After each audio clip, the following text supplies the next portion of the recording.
मैं सबको मेरी एक विनती है, आप सब खड़े होकर हम अमित भाई जी का या हम स्वागत करेंगे और सभी ताली की ओर से उनका हार्दिक स्वागत और अभिनंदन करेंगे।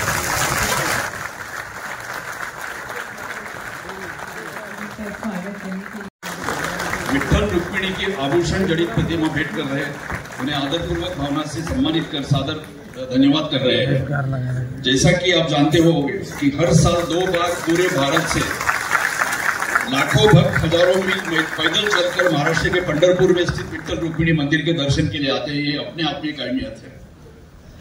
अब हमारे अध्यक्ष भारत सरकार के सहकारिता राज्य मंत्री माननीय श्री कृष्णपाल जी का स्वागत और सम्मान करेंगे।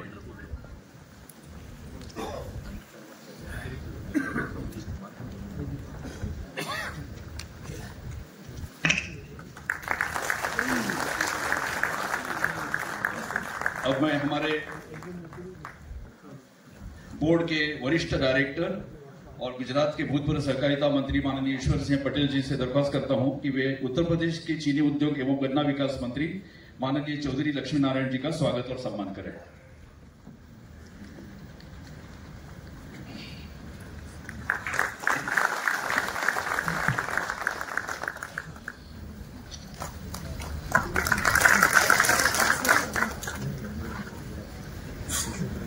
सर, आपकी राजनीति जब शुरू हुई, आप एक शुगर फैक्ट्री के मेंबर थे, उसके बाद फिर फैक्ट्री के चेयरमैन थे, फिर गुजरात में state cooperative bank, DCC bank.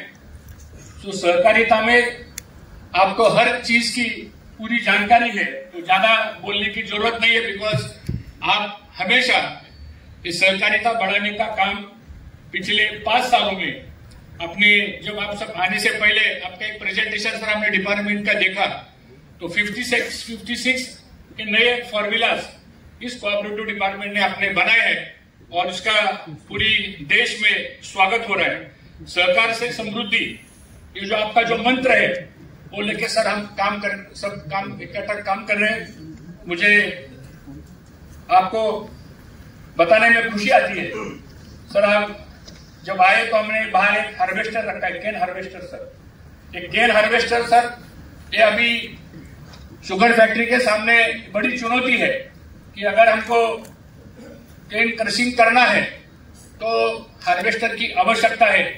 तो ऐसे बहुत सारी चीजें सर है, मैं सिर्फ संक्षिप्त में आपके सामने रखना चाहता हूं, समय कम है। तो पहला हमारा सर एक ही डिमांड है, आपको पता है सर, बहुत बार आपसे हमारी मुलाकात हुई है, डेलीगेशन में आता, आपने पार्लियामेंट में हमको समय दिया था सर एमएसपी के बारे में। सर हमारी सबकी राय है सर, एमएसपी की प्राइस और वो बढ़नी चाहिए, क्योंकि 5 साल आपने एफआरपी बढ़ाई, अच्छी बात की सर, और 567 रुपए की बढ़ोतरी एफआरपी में आपने की है। तो हमारी रिक्वेस्ट है, ये सारे फार्मर लोग हैं सर, आपको हमने विठ्ठल रुक्मिणी की मूर्ति दी, अभी पंढरपुर की बड़ी यात्रा हो गई और उसमें लाखों लोग आए थे सर, और वो लाखों लोग में आने वाले 50% लोग वो गन्ना पिकाने वाले किसान थे सर। तो उनकी ओर से सर हमारी आपको रिक्वेस्ट है कि अगर एमएसपी बढ़ जाएगी तो सर सारा जो प्रॉब्लम अभी आ रहा है सर फाइनेंशियल का, तो उससे हमें निश्चित रूप से राहत मिलेगी। दूसरा इशू सर है, वो आपको ही पता है इथेनॉल के बारे में। मैं सर आपकी गवर्नमेंट का आपका अभिनंदन करना चाहता हूं। 2014 के बाद सर ये इथेनॉल की पॉलिसी आपने बनाई और तब से हमारा फाइनेंशियल प्रॉब्लम बहुत कम हुआ है, और एक बैलेंस पॉलिसी बोलते हैं उसको। जब शक्कर ज्यादा पैदा हो जाती है तो हम इथेनॉल को डाइवर्ट करेंगे, जब शक्कर कम पैदा हो जाएगी सर तो हम फिर शक्कर पैदा करेंगे।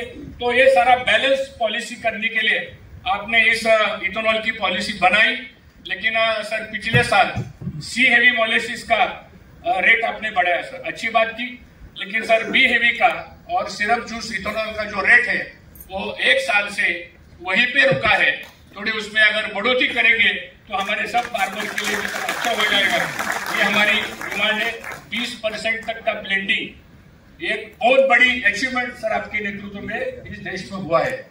और अभी फिलहाल आज का present percentage of blending in diesel वो कम से कम 15% तक हम पहुंचे हैं।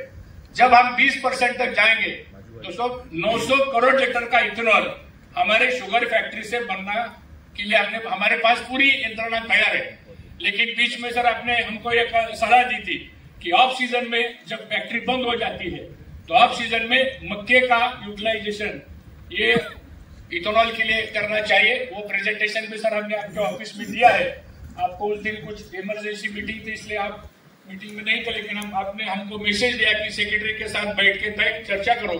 सेक्रेटरी के पास भी हमने वो प्रस्ताव दिया है, उसके बारे में भी सर कुछ डिसीजन होने की आवश्यकता है।